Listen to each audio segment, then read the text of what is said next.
merci beaucoup Serigne Aliou Keita jël nañ suñu rubrique actualité alors Alioune Sow ñaari ponk yi ban lañ ci fas yéenee njëkk jukki.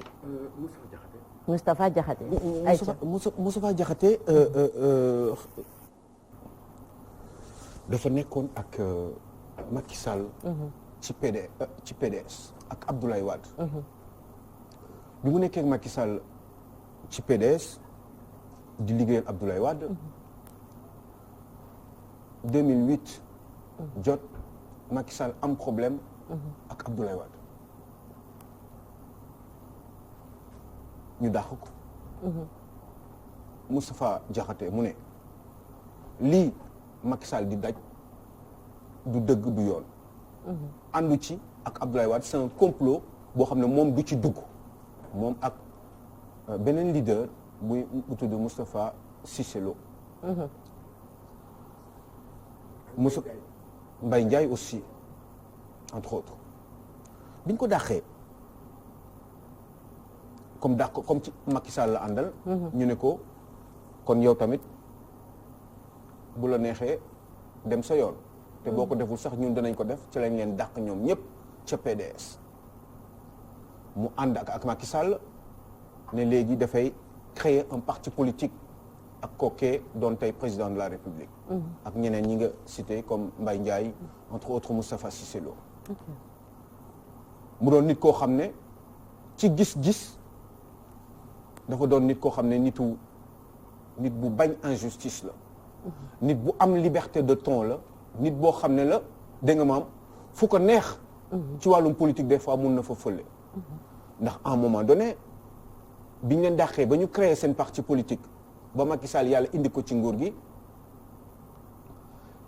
eh bien mu am position bu confortable au niveau non seulement de la coalition Benno comment dire de l'APR. mais aussi de la coalition Benno Bokk Yaakaar. yàlla def ñu après élection présidentielle yi ñu am ñoom une majorité à l'Assemblée nationale après élection législative yooyu ñu def ko président du groupe parlementaire Benno Bokk Yaakaar à l'Assemblée nationale pendant toute la première législature du président Macky Sall maanaam 5 ans yu njëkk ci Assemblée nationale moom moo jiite woon groupe parlementaire Benno Bokk Yaakaar mu nekk un inconditionnel de Macky Sall.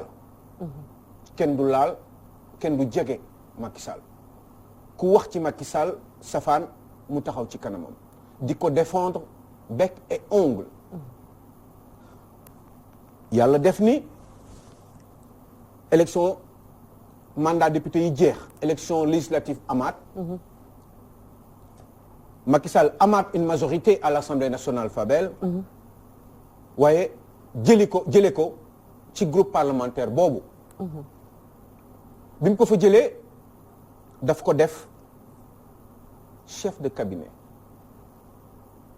cabinet ci wetu en principe Macky Sall ngay nekk au niveau du palais de la République pour les dossiers en mon sens pour ceux qui connaissent un petit peu comment fonctionne l'administration mu doon une position pas forcément confortable boo ko évaluer par rapport à la trempe ak l'ancien historique ak l'expérience politique de Moustapha Diakhaté lu tuuti la amaana place boobu tey moom la ku ñuy wax Mame Mbaye Niang yor kooku c'est pour les inexpérimentés politiques chef de cabinet parce que il y a le directeur de cabinet qui joue véritablement le bon rôle au niveau du palais chef de cabinet dañ la fa teg noonu rek c'est pour les en mon sens les petits dossiers c'est dommage kenn mënu ko toj fii ba mu gën a yaatu mais c'est pour les petits dossiers parce que les grands dossiers politiques concernent directement le directeur de cabinet donc nga jëlee ko président du groupe parlementaire à l'Assemblée nationale président groupe Benno Bokk Yaakaar teg ko chef de cabinet defoo ko ministre d'État defoo ko loolu yëpp def ko chef de cabinet même pas directeur de cabinet bi nga xam ne tey jii nii Augustin Tine moo koy gérer l'ancien ministre des forces armées mu toog jàpp ñàmburam moi j'ai compris que il y avait de la frustration chez sa personne moom Moustapha Diakhaté xam naa muñ bi xaw a yàgg mu commencé di indi beneen jikko xëy na boo xam ne ci moom la nekk aussi parce que il était dans une mauvaise posture surtout par rapport à sa position bu ñu koy jox noonu ci man ci sama xalaat ak certainement moom d'après ses comportements on a compris que ni frustration moo ko doon habité moom mu commencé di joxe xalaatam nee naa la postes yooyu c'est des postes yoo xam ne amuloo ci responsabilité yu bari parce que mi ngi koy souligner li koy confirmer mais moom mi ngi ko doon souligner en faisant savoir aux Sénégalais que il restait beaucoup de temps sans teg bët sal te nga nekk chef mal parce que ku ñu teg foofu rek xamale dafa am lu tax ñu teg la fa yàlla def muy comme mënatul jege Macky Sall muy génn ci biti di wax xalaatam et on se rendait compte que il était dafa doon nekk beaucoup plus virulent vis-à-vis de la personne du président Macky Sall depuis ñetti at ñaari at ñuy dem muy gën a nekk un opposant à l'intérieur de la chaîne Benno Bokk Yaakaar ñuy dem muy joxe xalaatam ba fan yi passé mu dugg ci ay situation yoo xam ne daf ci jox xalaatam yoo xam ne àndul ak ligne de conduite u palais de la République bi ci njëkk mooy marche yi Moustapha Diakhaté mu ne marche yi Macky Sall daf ko war a autoriser parce que bi mu nekkee ci opposition bi loolu la doon xeex à juste titre parce que loolu koo ko wax ci Sénégal xam na ñi dëgg la waaye démb daanu ko wax bi mu nekkee président du groupe parlementaire daanu ko wax léegi mi ngi koy wax donte dëgg la bi mu ko waxee gars yi àndu ci loolu waaye xam naa ñu ngi ko doon pareel parce que am na ñu ko wax aussi au même moment comme ñoom xale bi nekkoon directeur des Sénégalais de l'extérieur xaw ma nu mu tuddati te nekk waa Fatick sant bambara bi la Sori Kaba donc dàq nañ ko waaye moom xam naa ni xamatuñu woon ni ñu koy def ñu ngi doon jéem a seet réfléchir ci ay solutions pour le sortir de leur coalition ñu waxati Moustapha Diakhaté bàyyiwul mu ne mandat yi Macky Sall bii mooy dernier mandat am Macky Sall constitution bi leer na li Sénégalais yépp aussi di xalaat par rapport à l'esprit fondamental de la constitution kon ba tey li muy wax dëgg la ñuy dem di dem mu ne moom léegi il faut que ñu créer APR bu bees l'Alliance pour la République il faut ñu créer bu bees il faut ñu refonder APR moo tax mu créer ce qu'on appelle l'initiative pour la refondation de l'APR xaw ma lan ànd xaw ma lan suqali suñu APR xaw ma lan yooyu noonu mu créé woon ci olof boo koy dakkantal yooyu yëpp faisant nag Macky Sall nekk bitim réew au Togo jël décision dàq ko avant ñu koy dàq Abdou Mbow nee na mouvement boobu mu bëgg a def ci biir APR baax na c'est très bien waaye ci biti la koy defee kon boobu mi ngi doon annoncer sujet bi ca suba sa lañ ko dàq duñ ko dàqee nag démb am na lu mu def na conférence de presse amul lu mu fa waxul te nee na mi ngi ci biir APR te dina continuer ak mouvement am boobu te du bàyyi ndax moom membre fondateur la ci gàttal waaw Fabel loolu yëpp bu ñu ko waxee c'est pour que ñu réfléchir sur les partis politiques au Sénégal qu'est-ce que il faudrait faire rappelez que on a pour un pays de 15 millions d'habitants 300 partis politiques passé na ko tuuti sax ak lu tëj partis politiques pour un pays de 15 millions d'habitants les États-Unis vont arriver à pratiquement 450 millions d'habitants États-Unis amul 5 partis politiques dont 2 grands partis en France amuñu 10 partis politiques alors qu'on est à 70 millions d'habitants jusque les DOM-TOM mooy les départements d'outre-mer ak les territoires d'outre-mer ñun ñu doon un pays boo xam ne 200 000 kilomètres carrés la matu ko 16 millions d'habitants ñu am 300 partis politiques lan moo waral lii est-ce que c'est parce que les partis politiques sont créés pour leur propre leader tout simplement wala est-ce que parti dañ ko créer parce que dañu bëgg am ay xalaat yu bees gëstu ci mu doon sooklu gëstuwaay ba nga xam ne dina mën a jëriñ un jour Sénégal ndax parti politique rôle fondamental am mooy arriver au pouvoir mais arriver au pouvoir pourquoi est-ce que c'est pour les Sénégalais wala est-ce que c'est pour les leaders yi nga xam ne ils sont en entente directe ak le leader principal. Regardez ce qui se passe ou ce qui s'est passé au niveau de l'AFP. bi mu bëggee moom Moustapha Niasse def li mu bëgg a def. daf ko décider ñi d'accordul daf leen dàq. Regardez les cas l'alliance Jëf Jël par exemple ak Talla Sylla bi mu bëggee li mu bëgg a def ko def ñeneen ñi dañ leen beddi dàq leen. Regardez les autres partis politiques le parti socialiste Tanor bi mu bëggee fa Tanor yal na ko yàlla yërëm. bi mu bëggee def li mu bëgg a def maanaam changer de stratégie. ànd topp ci ginnaaw Macky Sall boo xam ne un an avant ñoom bëgguñu ko woon. eh ben ñi d'accordul ak moom dañ leen beddi ci biti maa ngi xalaat ñoom Malick Noël Seck au départ. maa ngi xalaat ñoom Khalifa Sall après et compagnie ñi nga xam ne dañ leen génne ci parti socialiste. est-ce que ñun dañuy waxtaan démocratie en Afrique en général au Sénégal en particulier et que dañ ciy waxtaan nii rek. mais en réalité intrinsèquement ñun duñu ay démocrate est-ce que véritablement Fabel démocratie yëg-yëg la wala déet est-ce que ñun démocratie dañ ko war a dund wala dañ ko war di wax rek et di ko utiliser comme niñ ko buggee moi je pense que ni démocratie dañ ko war a yëg dañ ko war a sentir dañ ko war di nangu et je pense que ni lii leader de parti politique yi di def ci seen parti te ñu jikkowoo ko bu ñu yeggee ci nguur gi noonu la ñuy mel prenons le cas récent de Macky Sall Macky Sall qui est président de la République aujourd'hui mais Macky Sall bi nga xam ne moom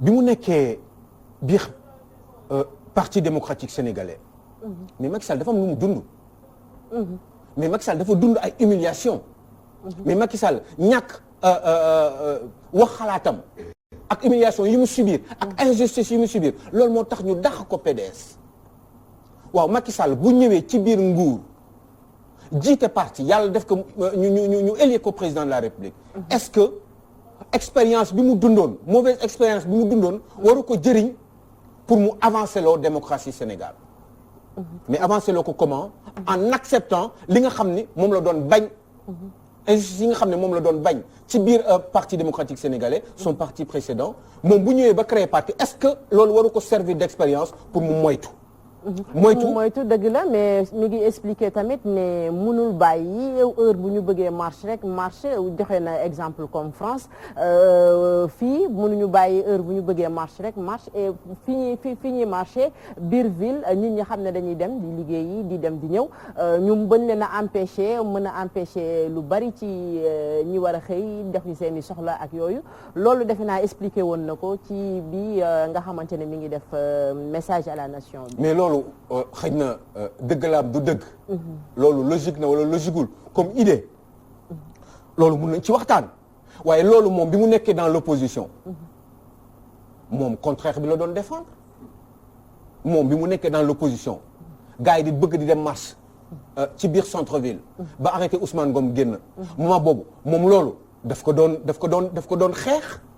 dafa xalaatoon ni arrêté Ousmane Ngom bi c'était un arrêté injuste et c'est toujours un arrêté injuste est-ce que c'est parce que dafa nekk léegi président de la République moo tax mu changer avis mais est-ce que suñu hommes politiques yi ils sont constants parce que finalement kenn mënul wax tey mbir comme par exemple Y'en a marre ñi muy xeex ak marcheurs yi nga xam ne ak les ce qu'on appelle les activistes moi je les appelle les révoltés de la République ñooñu muy xeex yépp est-ce que yaa ngeen di fàttaliku à un moment donné dem na di waxtaan ak ñoom ba di leen sargal di leen yëkkati ci kaw lu nekk ci lu baax waxoon na leen ko ana lu war a mën a tax tey jii nii mu xalaat na ñii ñoo fi yées qu'est-ce qui fait que un homme politique puisse wax tey mbir aujourd'hui ëllëg mu wax leneen est-ce que un homme politique boo xam ne dafa jàkkaarloog yow Fabel di la wax war nga ko mën a gëm tey jii nii mu jàkkaarloog yow wax la lim lay wax ci aqulaayu taalaayam entre guillemets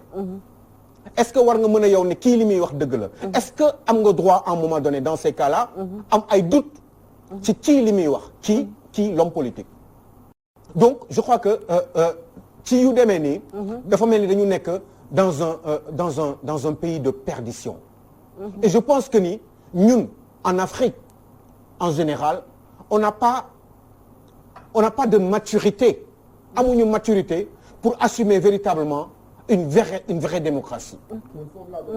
Je vous en prie.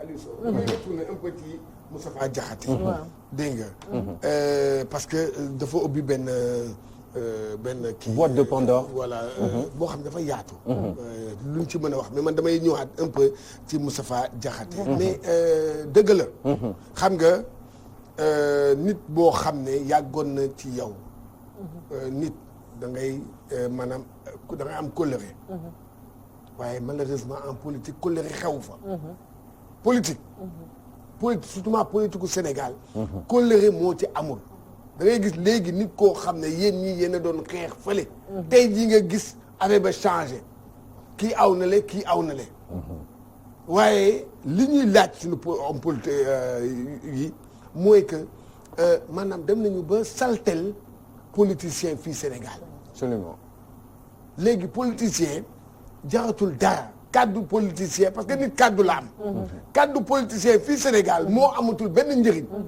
léegi sax nit day wax sax du politicien sax ba saa ñu ne ko boo yaa ngi politique de non parce que wax bi moo jubul moo nekkul moo taxawul ci lenn parce que tamit Aliou Sow dafa am loo xam dafa am ci politique te moom loolu Moustapha Diakhaté que bien vrai que dëgg la de bi Macky Sall kii moom moo fa taxaw de keneen taxawul mu bàyyi lépp ànd ak moom ak lu muy neex affaire yi dafa neex nguur a neex waaye ñu ne la kii nga bàyyi lépp dem di ànd ak Fadel dëgg kooku nag vraiment kooku mooy fidélité dëgg la dëgg waaye nag am na leen loo xam ne man dama ko gis suñu politiciens te ma gis ko ci doxalinu moo xam Moustapha Diakhaté moo xam nga lan mënumaa comprendre benn affaire mooy que yow buñ la joxee benn poste buñ la fa jëlee rek nga mer indi ay wax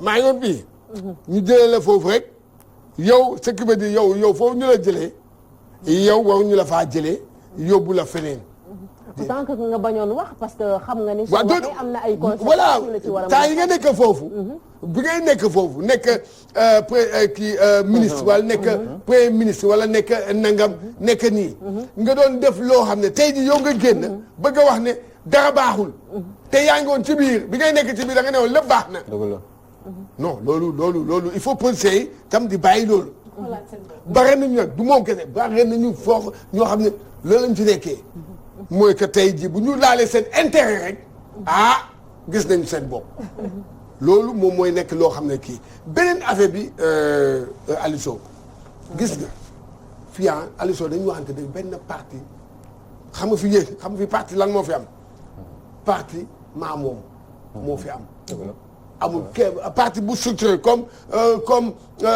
xawma lan en France aux États-Unis nga xam ne loolu parti bi amul yoon la de parti bi ni muy doxee règlement yi dañ koy teg ci yoon balaa ngay dàq nit day leer da ngay woote mais foofu coach est-ce que man tey su ma yoree sama parti Aliou Sow di nga xamante ne chaise bi nga xamante ne fa la ñu nekk courant may fay waaw ndox may fay waaw en fait loyer may fay employé man may fay est-ce que kooku man mën nga ma dàq moom laa lay expliquer loolu waruñu woon toll foofu tey Aliou Sow ñëw na ànd ak Cheikh Tidiane Gomis ànd ak Moustapha Diop ànd ak Jacques Préra ñëw créer parti ñu ne Aliou Sow yooyu yaay jiite nañu fexe bi ñuy teg parti bi nañu fexe ba nga xam ne luy fay courant bi luy fay location bi loolu yëpp ba mu jugee ci benn poche nit nañ ko dem lijjanti gis nga loolu moo am sax ci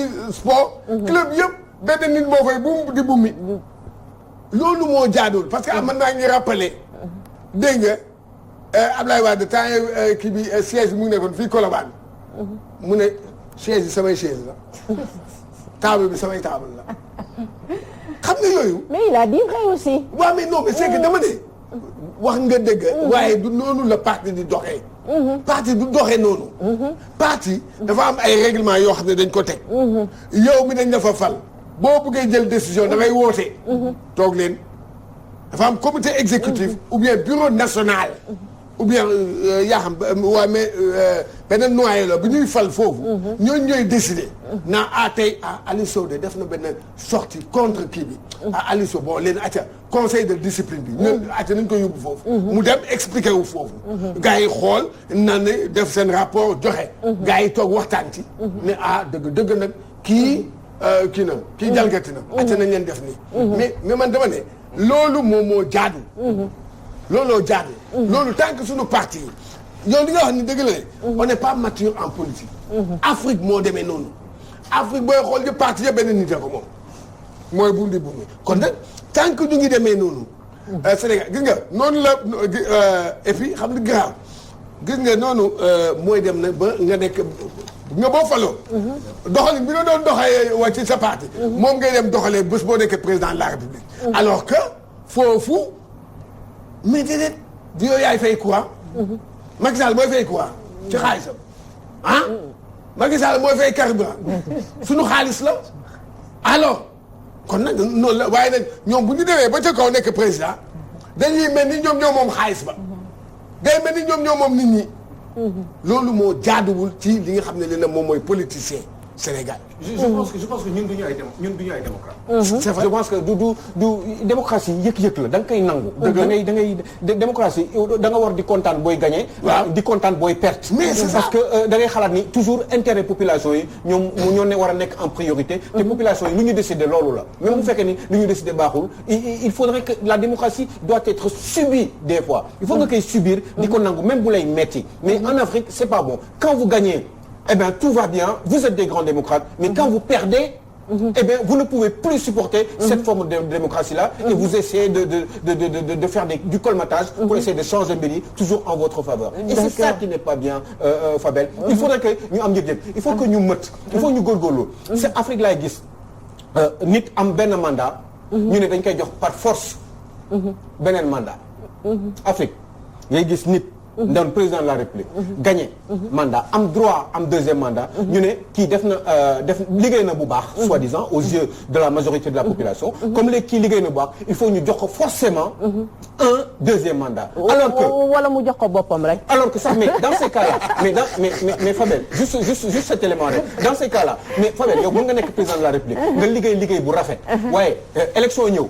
nga am droit am deuxième mandat ñu ne la non Fabel duñu la jox deuxième mandat. Cheikh Tidiane Gomis lañ koy jox parce que xalaat nañu Cheikh Tidiane Gomis bu ñëwee dina def li gën yow li nga def. waaw mais pas forcément cela. non Aliou Sow foofu man mooy li ma la wax rek dañ ko koy jox wala mu jox ko boppam. suñu président Afrique yi fii noonu lañ nekk di doxalee et juste que dañu war a dem ci suñu ñaareelu ponk. yaa ngi doon wax sànq ci mbirum corruption bi dama lay bàyyi ñu dugg ci ndax waxtu wi mi ngi ñuy xoj. La corruption un truc de malade dans ce pays. et en Afrique en général. temps yële. en Afrique en général parce que j'ai une idée ndax temps yële directrice générale de la sécurité sociale bu Gabon moom moo jógee Libreville di dem en France parce que goro président bi goro président bi mooy papu jabaru président bi tubaab la parce que président bi jabar ji métis la papam dafa gaañu dans le sud de la France mu jógee Libreville jël pour dem jaale ji jël 2 millions d'euros yóbbaale ko ñu jàpp ko ci aéroport bi directrice de la sécurité sociale mooy cotisation yi cotisé pour ku feebar ak yu demee noonu ak retraité ak yooyu directrice de la sécurité sociale moom la ñu jàpp ak 2 millions d'euros ñu ne ko xaalis bi pour lan la mu ne parce que damay yóbbul jaal parce que sama goro président bi moo gaañu ndax kooku cousinu président bi 2 millions d'euros ci loolu Macron bu ko defee 24 heures du ko def France rakku Macron ak ku Macron fal bu ko defee 24 heures du ko fa def ndaw soo saa nga fa bàyyi nañ ko lijjanti nañ ko France lijjanti na ko entre ñaari présidents yi Ali Bongo ak Macron bàyyi nañu ndaw si mu jàll alors que c'est interdit te jàll na ak xaalis bi dem na jaale na goro jabaru Bongo bi papu jabaru Bongo bi gaañu jaale na waa këram dellu soit tranquillement continuer di def liggéeyam Gabon un pays où 70% de la population est en dessous du seuil de pauvreté moom ak Guinée boobu taxaloog moom Guinée équatoriale alors que c'est des pays de pétrole man dama yaakaar ni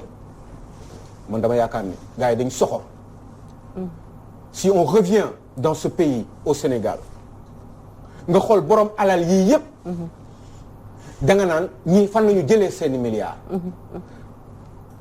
jarul sori ci dëkk bi la ñu dëkk nous avons des gens dans ce pays ay nit yoo xam ne ay milliards la ñu am te ñooñu kenn mënu la ci wax ni fu mu jëlee alalam ndax mënoo soupçonner sax ni kii fii la war a mën a am alal parce que daggitu entreprise créé wuñ ko Sénégal kenn xamul ndax entreprise créé nañu recruter nañu ay employés entreprise bi gis nañu mi ngi dox wala je sais pas moi type d'entreprise bi ban genre la est-ce que entreprise baa ngi liggéey lan la bénéficier wu lan la fay comme impôt et cetera loolu doo ko gis Sénégal da ngay yow suba teel ñu ne la ay milliardaires la ñu Fabel xool leen ci VDN beeg Sénégal ak koñ yu mag yeeg yenn dëkk yu bees yeeg ñoom cité góor gi mais ñi fa nekk ñoo ñëpp bu ñu doon fay impôt ci li ñu gagné parce que ils ont juste fait des bénéfices et gagné légalement leur vie kon Sénégal du jéggaani dara waaye fu ñu jëlee seen xaalis da ngay yow suba teel léegi gis nit ñu ne ñetti immeubles yi immeuble 5 étages yi moom moo ko moom at bi dee services fiscaux yi laaj ko mu ne amul dara lu mu déclaré parce que gañewul dara ci at bi pourtant ñetti immeuble yi moom moo ko tabax ci at bi benn bu nekk ñeenti weer la ko tabax kooku services fiscaux yi duñ ko wax dara si dinañ ko wax dara li ñuy def mooy dañuy déggoo ak yenn inspecteur des impôts yi pour bu waree fay 100 millions mu fay 25 millions yeneen 25 millions yi ñu jox ko moom mu seet nu muy lijjantee loolu ak collègues yi moo tax ngay gis yenn inspecteur des impôts yi ñoom tamit ñuy nekk ay millionnaires voire même des milliardaires xam nga benn cas rek moo illustratif mooy kaawu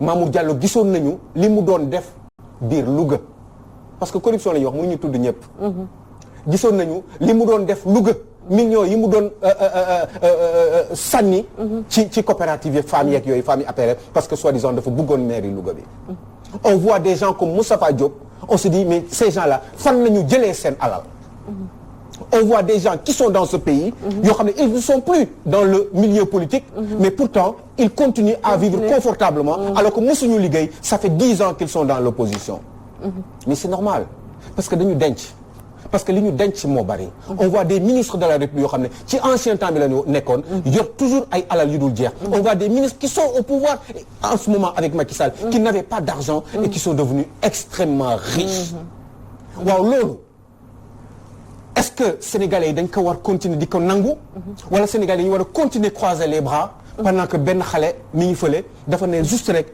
électricité bi dafa cher dem di défendre ñu koy toroxal noonu ci kaso Guy Marius Sagna est-ce que les Sénégalais sont des lâches parce que loolu nit waru koo mën a seetaan ndax kooku Noël waroon na mën a toog ak jabaram ndax Guy la tudd Marius sant Sagna dañ ko empêché Sénégalais yëpp toog di seetaan loolu sàcckat yi la ñuy yëkkati ba ci kaw sàcckat yi la ñuy tàccu sàcckat yi la ñuy way sàcckat yi la ñuy tuddee ay bés sàcckat yi la ñuy tuddee ay bés ci làmb ji ay sàcckat kese nekk ci dëkk bi ñu ne loolu dañ koy seetaan est-ce que loolu Sénégalais yi dañu war a continuer ci seen lâcheté boobu croiser les bras wala di subir cette souffrance là pendant ce temps là boo demee ci hôpitaux yi nit ñaa ngi dee parce que amuñu garab wala parce que mënuñu leen opérer est-ce que dañu war a toog di seetaan phénomène de corruption boobu muy continuer di gangréner wu mais man ba tey mënuma comprendre Moustapha Niasse fan la amee ay milliards man mënuma comprendre loolu man mënuma comprendre ces hommes politiques là qui sont au pouvoir fan la ñu jëlee seen xaalis mënuma comprendre Macky Sall en lui-même président de la République où est-ce qu'il a eu ces milliards. Ok, monsieur le président de la République, vous avez bénéficié des largesses du président Wade, vous l'avez dit. Mais entre-temps, nekkat nga président ba léegi ñi ngi xaar sa déclaration de patrimoine. Ça fait 9 mois biñ la fale. Pour wane ni yow exemple nga li nga waroon njëkk a def mooy balaa ñetti weer yi après biñ la falee li nga waroon njëkk a def mooy def sa déclaration patrimoine publier ko. Sénégal yi teg seen bët xam ne Macky Sall mii en 2012 bi muy dugg lii la duggee bi muy génn bi muy amaat deuxième mandat fii la toll ci teranga wala ci patrimoine pourtant defuloo ko ñi ñu jàppoon OFNAC yépp yaa ngi jël sa conc teg ko ci seeni kudd booy demee ci Cheikh Omar Anne li ñu ko wax yépp ci kudd lii boobu dootul COUD bi COUD la quoi centre des œuvres universitaires de Dakar Cheikh Omar Anne dañ ko gën a yokkal ndombal tàkk def ko ministre de l'enseignement supérieur jël Mary Teuw Niane di ko toroxal Ndar parce que tout simplement Mary Teuw Niane dafa soxla mairie bi nga xam ne dégg nga ma Mansour Faye moo ko téye mais quelle injustice dans ce pays et vous ne voulez pas que gars yi di marche vous ne voulez pas da ngeen bëgg gars yi toog seen jàpp seen ñàmbur et pourtant les Sénégalais en général Fabel ils sont courageux boo leen xoolee ci fajar bi ngay xam ne ñii ay jàmbaar la ñu demal ci rond point Liberté 6 bi nga xool xale yi teg ay dàll foofu di jaay di espérer am ñaari téeméer wala ñeenti téeméer yu ñu mën a yóbbu Pikine wala Kër Massar bu ñuy dem foofu il faut ñu fay péage boobu tamit problème la. xam nga Alioune Sow dafa am sama benn tata mi ngi Italie taaram dafa am benn fin du mois mu waroon ma yónnee xaalis après mu woo ma mu ne ma je suis désolé du ma la mën a yóndee xaalis bi parce que li ma yóndee boobaak léegi toll na ci 100 euros te fii à partir de 100 boo yeggee 100 euros.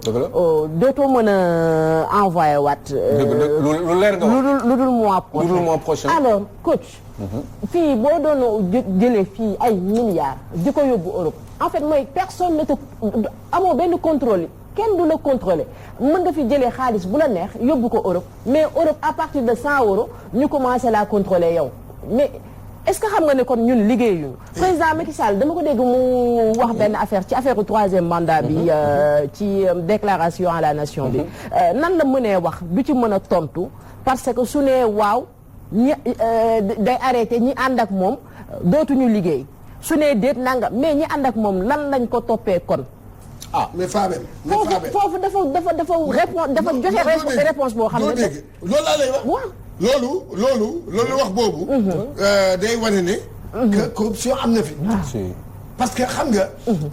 bu ma nee rek les dootuma nekk candidat gars yi day. en quelque sorte dafa mel ni. bu nekk de. gars yi dañu commencé di roppat. di denc di préparer.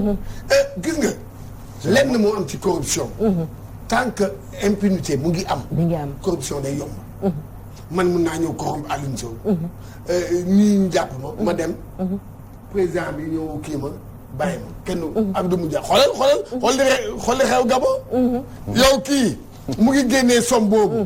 te somme boobu c'est pas normal ba sax ñu jël ko. dans les normes kooku waxul génn dëkk bi. dañuy confisquer xaalis bi. waaye lan la c'est le président de la République bu Gabon moom moo xam naa moom moo actionné ay leviers ne bàyyi nañ ko parce que lan la sama goro lay dem kii.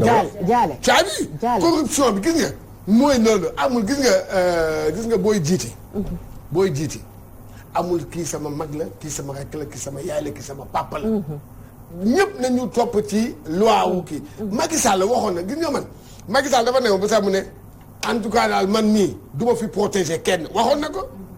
ci ay discours mu ne du ma fi protéger kenn. waaye dëgg nag. gis ngeen Aliou Sow tudd na fi ay tur. ñooñu ba léegi ñu ngi leen di toppee lan. seen dara dafa leerul. yore xaalis gann. Sonia. Adama Faye démb. dafa soxla mairie Grand Yoff. démb dafa doon maye ay poubelle. waaw mooy maanaam ay polu mbalit. waaw pour sénégalais. ay polu mbalit doon maye na si 10 000 mooy ñaata fukki junni. ay polu mbalit la mayee moom nee na taxaw na ci télé mu ne dama ñëwoon tey pour dimbali waa Grand Yoff may naa leen fukki junni polu mbalit. moom moo mayee loolu moom xaalisam Adama Faye bu Macky Sall nekk loon président. mu nekk goro Macky Sall fan lay jëlee fukki junni pour lu mbalit yu muy maye c'est très bien mais fan la koy jëlee boo demaatee tuuti rek ci ginnaaw li ñuy wax Elton bi parce que mënuñu ko bañ a wax ndax ci ginnaaw la benn terrain foofu nekk terrain boobu waa commune de Yoff dañ fa bëgg a def centre de santé mais Adama Faye dafa jël suuf si ñu ngi ko tëj noonu def ci ay oto ñu ne dañ si bëgg tabax juma xaw ma lan ak lan def ci benn daggitu mosquée tëj ko avec la complicité du ministère des Finances et du budget nga def ni loolu rafet na terrain boobu pratiquement def na 4000 mètres carrés ñu ngi ko tëj foofu goro président de la République moo ko moom dañ ko jox alors que foofu Yoff dafa bëggoon def commune Yoff dafa bëggoon def centre de santé nga delluwaat ci biir mairie de Yoff exemple la mairie de Yoff Abdoulaye Diouf Sarr moo ko jiite Abdoulaye Diouf Sarr dafa am benn société boo xam ne moom mooy defar mooy société yi di def nettoyage jabaram moo ko moom moom Abdoulaye Diouf Sarr mu jël ko jox ko marché bi nga xam ne moom mooy nettoyer la commune de Yoff gis ngeen xale yooyu di tibb suuf yeeg yooyu sol seen kii te foo romb ñu ñaan la ndox ni ñu jëndee ndox ñooñu jabaru Abdoulaye Diouf Sarr la ñuy liggéeyal parce que jabaru Abdoulaye Diouf Sarr moom moo gagné marché bi lañ ko jox moom parce que mooy jabaram te ils ont des salaires de misère. mais dañ lay ñaan ndox laa wax booy rombee dañ lay ñaan ndox parce que suuf si la ñuy tibb rek yóbbu ko ci biir bu ngelawaatee suuf si dellu si waat léegi mu gagné de l'argent avec ça. non attends non dama ne gis nga li gën a bon ci àdduna xam nga moom mooy lan mooy li nga xam ne mooy corruption baaxul day yàq dëkk day delloo ginnaaw dëkk parce que foofu compétence du fa feeñ bon marché du fa feeñ dëgg la c'est vrai parce que laa xam nga lan la yaa ma neex yow Fabel de sama nit la de moom laay jox marché bi c'est ça mais c'est ça loolu mooy am loolu moom mooy danger bi alors que bu ñu tegoon ñu ne fii de lii de dañ ko soxla léegi nag ku ci mën dara andi leen seen dossier affaire bi ñu def ko dans la transparence ñu jël bi gën a baax bi nga xam ne répondre na critères yëpp mais bu boobaa dëkk bi day avancé. mais c'est pas pour rien coach la ñuy am na benn kii bu ñuy faral di wax c'est pas pour rien nit ñi di ko wax France boo fa demee ñu laaj la yan diplôme nga am Amérique soo fa demee ñu laaj la lan nga mën nee nañ Afrique boo fi ñëwee ñu ne la kan moo ma booleeg yow. kan moo ñu boole. c'est pas pour rien nit ñi di ko wax. l'homme qu'il faut à la place qu'il faut. waaye tamit Aliou Sow dafa am tam benn affaire dafa am benn affaire boo xam ne tamit est-ce que du handicap loolu man yow laa koy laaj. dama leen koy laaj dama ne est-ce que loolu du handicap tamit. par exemple Fabel Fallou nekk premier ministre. ou bien nekk ministre. des sports. Fabel ci boppam. maanaam am. rek.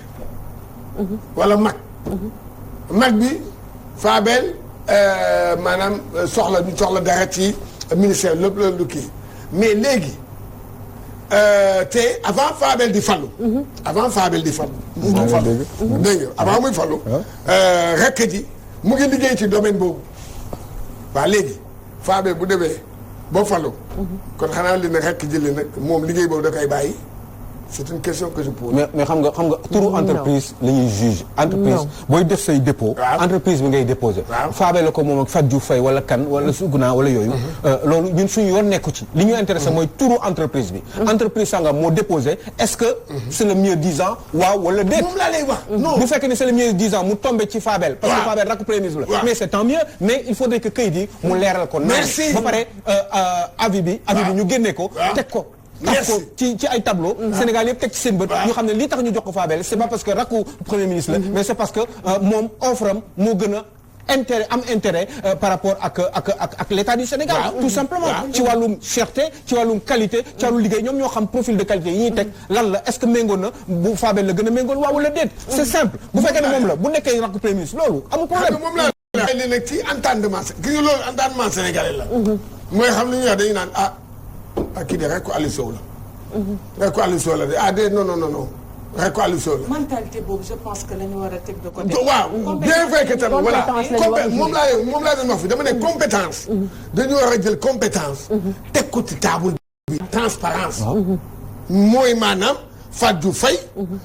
moom mii. Maodo Faye mais coach parce que tamit ñoom ñoo ñu wan beneen côté bi ba nga xamante ne. moom laa lay expliquer c'est ça man je suis d'accord ak kii xam nga moom mooy lan. mooy que.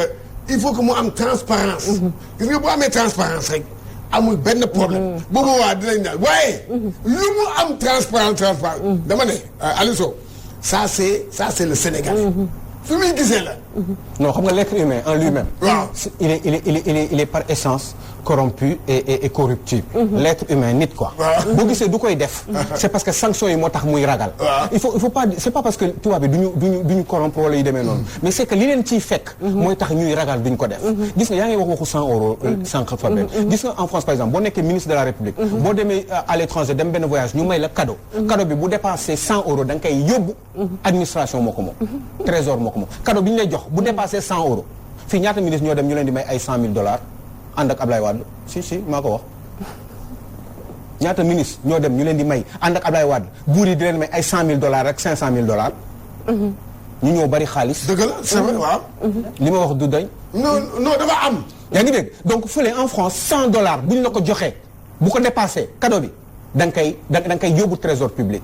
gis nga Michel Alliot-Marie ministre des affaires étrangères jigéen la bu nekkoon avec Nicolas Sarkozy ndaw soosu dañ ko invité collègue am bi nekk Tunisie moo ko invité pour mu ñëw vacances foofu 2 semaines ak mag la waaye far la am ak faram quoi amul doom. pour mu ànd ak moom. yaa ngi dégg ñëw vacances 2 semaines à Tunis xaw ma leen Carthage yooyu dafa dem dellusiwaat ñëw toog assemblée nationale ñu laaj ko yow lu tax waa ji di la yónnee avion jet privé. Tunisie pour nga ñëw dem ak moom foofu. parce que ministre de la République moom moo tax coow gi kii assemblée nationale bëgg a tas mu démissionné fa la carrière politique am jeexee. Michel Alliot-Marie allez voir ça Michel Alliot-Marie. Le Sénégal toujours dans la zone rouge ci wàllu corruption. je pense que c'est une chose à bannir c'est déplorable. exactement également c'est une honte pour l'Afrique en général toujours à chaque fois rapport yi publié génn ñu épinglé Afrique Sénégal moom aussi ci la dëkk. li ñu ci mujjee génn mooy énuméré nga ko sànq mooy ay cas yu bari ba léegi amul dara luñ ci élucidé. amu ko ci ba pare ñu am ay points yu gën a kii koo xam ne sàcc deful dara comme ni nga ko waxee boobu il faut me rebondir ci parce que ça me tient au cœur. muy lu ñu arrêté Guy Marius Sagna parce que population bi rek ñëpp la kaasal. mu ñëw di kaas loolu waxul dara saagawul le président de la République saagawul kenn lu du kaasal askan wi pour man mérité wul mu nekk prison ba. mais lu tax sénégalais yi Fatou du ñu jóg dañ cee war a jóg wax mais nañu jóg nekk 500,000 taxaw waruñu bàyyi lii quoi. occupé nañ ñu ci fayum courant. occupé nañ ñu ci fayum ndox. occupé nañ ñu ci xëy uti dépense. occupé nañ ñu ci ay lois yu cher ba nga xamante ne mënatoo am benn jour boo xamante ne coach da nga naan dama fi bàyyi sama liggéey dem di marche boo xamante ne da ngay dem xam nga li dafay xaar. mais li ñu fay xaar mais Fatou garaaw loolu non xoolal Fabel loolu mënul garaaw dañu war a nekk 500,000 personnes doy na bu ñu taxawee place de l'Obélisque Macky Sall dina bàyyi Guy Marius Sagna parce que quand même xam nga lii nii du pour Guy du pour Guy man mii sax du pour man pas forcément pour yenn sénégalais yi la courant bi dafa cher dañu ni kaay dañu njaboot ils ont des problèmes on peut pas laisser comme ça les choses et puis bàyyi ñëpp bàyyi lu ma gën a métti mooy dañu bàyyi ñëpp sauf Guy Marius Sagna di ko toroxal ndaw waa jëlee Babacar Diop c'est parce que waa SAES ñoo tax ñu bàyyi ko waaye yéen SAES bu ñu bàyyi Babacar Diop yéen war ngeen taxaw ne kii suñu collègue la rek mais xamaa da ngeen bàyyiwu leen xel ci mais ngeen ne lii doyul dañuy continuer ngeen def pression bi parce que yéen xam ngeen ni li tax ñu bàyyi Babacar Diop c'est parce que li mu doon enseignant moo tax bi ko bàyyee ngeen ne déedéet du doy Macky Sall bàyyil diw aussi parce que ñoom ñoo àndoon waaye yéen pare nañu loolu rek yéen ngeen noppi jàpp seen ñàmbur ñu téye Guy Marius Sagna foofu di ko toroxal moom catholique la Noël dafa waroon nekk ci njabootam c'est dégueulasse c'est pas bien Sénégalais il faut ngeen jóg mënu leen toog nii jàpp seen ñàmbur croiser les bras naan ay ndeysaan il est courageux y en a marre de tout ça jóg leen ngeen génn yóbbu seen i njaboot yi ñu dem taxaw Macky Sall bàyyi xale bi parce que kii deful dara kii Sénégal rek lay jàppale mais courant bi dafa cher mais ñun ñëpp xam nañu courant bi dafa cher mais ñëpp ko yëg quoi mais léegi mais Macky Sall d'accord bu bëggee liggéey di problème Sénégal na jël xaalis na jël 2 milliards fii jël 2 milliards HCCT dajale ko muy 12 milliards ñu dugal ko ci Sénégal mais pourquoi du ba pare wàññi train de vie de l'État wàññi seen oto yi à 90 millions de francs CFA léegi loolu kenn du ko wax xam nga dafa am loo xam ne kii doomu jàmbur bi di ko toroxal ci kaso bi yéen Sénégal ngeen toog di ko seetaan yéen mais man pour man Sénégal yi soxor pour man ils sont mauvais échange bi yem na mi ngi coach waxtu baa ngi dem non c'est damay bëgg rek ñu bàyyi xel ci benn affaire ñu xool parce que Macky Sall moo ko def démb ci conseil des ministres bi def na ko ci affaire corruption affaire yooyu bonne gouvernance def nañ ko nañ leen xool rek léegi fii ak ñu xool parce que dafa jël IGE yi ne leen dem leen ci ministère yi dem leen xool xam nga def na ko xanaa loolu nag enquête lu mu kii nag ñu xaar fii ba 1 mois lan lay résultat yooyu moo tax a waat waaye Cheikh Tidiane moo tax a waat parce que loolu du jëm fenn merci xaaral du jëm fenn waa xaaral may ma waa dama ne man ak yow ñoo ànd man gëwuma lii man ak moom ñoo ànd léegi ñu xool ndax Macky Sall li mu def nii moom ñun ñi dinañu weddi ñun dañu c'est dommage quand même franchement dans 2 mois dinañ ci ñëwaat incha allah. def suite bi comme ni nga ko waxee coach Alioune Sow waxtaan bi am na solo waaye dafa mel ni waxtu wi mi ngi ñuy xoj dañu war a dem ci suñu rubrique sport ñu jaajëfal bu baax a baax. oui ñoo far yàlla sàmm leen ah. jërëjëf. jërëjëf merci beaucoup à toi dañuy daal di dem régie léegi fekk fa Serigne Aliou Keita jëli suñu rubrique sport.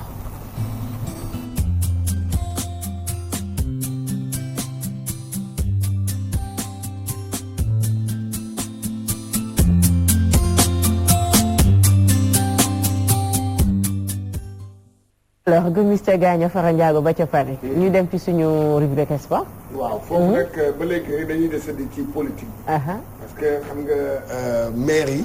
d'accord affaire politique la. d'accord waaye nag dañuy taxaw tuuti ci football professionnel. parce que dans quelques jours rek. dañuy dem waa football professionnel. ñoom dañoo nar a toog. def symposium. maanaam fukki at bii ñu def football professionnel. fan la ñu jëm. ndax li ñu def lan moo ci baax ak lan moo ci bon. waaye nag man dama ci am benn taxawaay bu ndaw. parce que le football professionnel. le sport professionnel. faw boo dëkk boo dem ci monde